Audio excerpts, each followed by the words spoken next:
Thanks for tuning in. This is the Life of Miner, and let's check out week 35 of my mining payouts.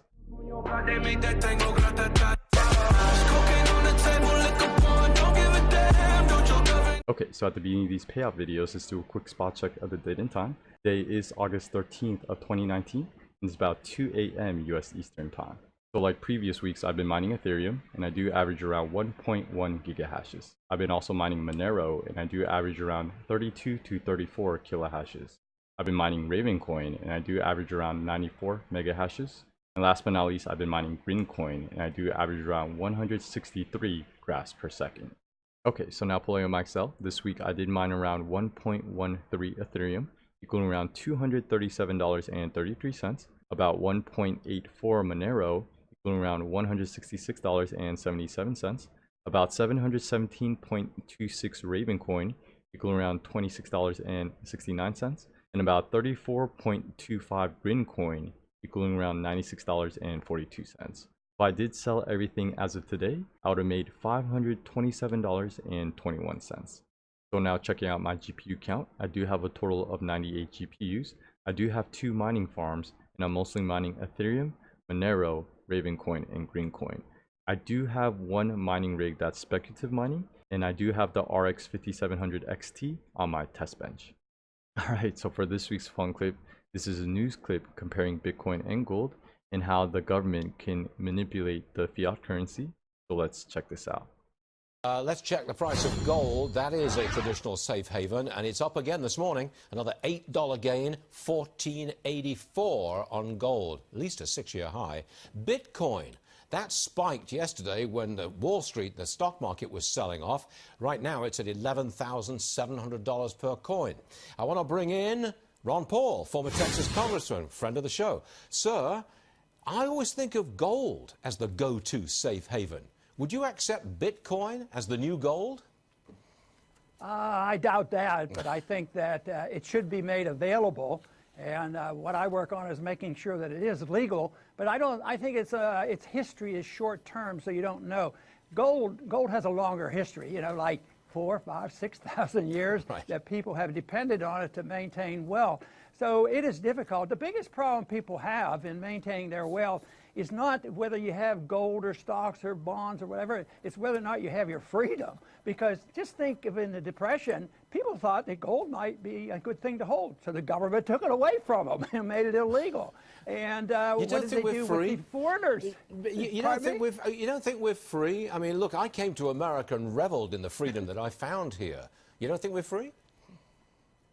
Well, compared to others, yes, we're doing pretty well. But I don't consider us a constitutional system of government that was designed many years ago. I don't consider it a libertarian system. There still is respect for property, but there is way too much government intervention. Or maybe most of our prosperity is dependent on debt. Here we're living in a system where you can endlessly print money, take interest rates below zero, and then borrow money $1 trillion a year. Somebody has to pay. Yeah. So when you're very much in debt, you're really not free. Okay. You should be free from debt. That's when individuals feel better, when they don't owe a lot of money. I'm going to read a tweet that the president put out about the Fed, which of course you're very interested in. I'm sure you've seen this, but I'll read it for the viewers. China dropped the price of their currency to an almost historic low. It's called currency manipulation. Are you listening, Federal Reserve?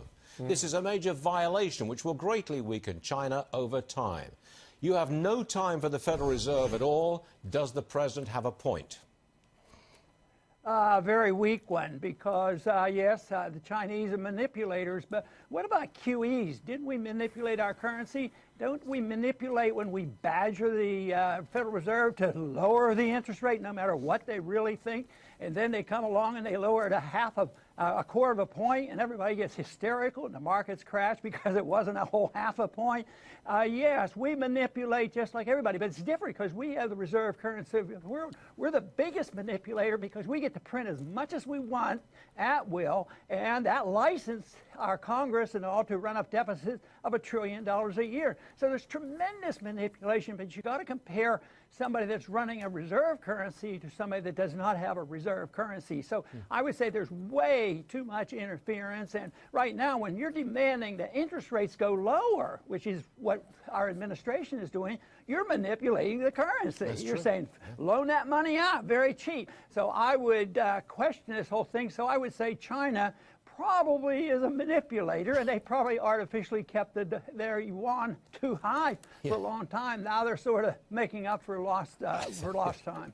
Ron Paul, you just make far too much sense, but you're welcome on the show. We do appreciate that. Thank you, sir. Always appreciate it. See you soon. Promise that you'll catch me. Alright, so thanks for checking out this week's mining payout. And with all this news, I'm still really bullish on Bitcoin.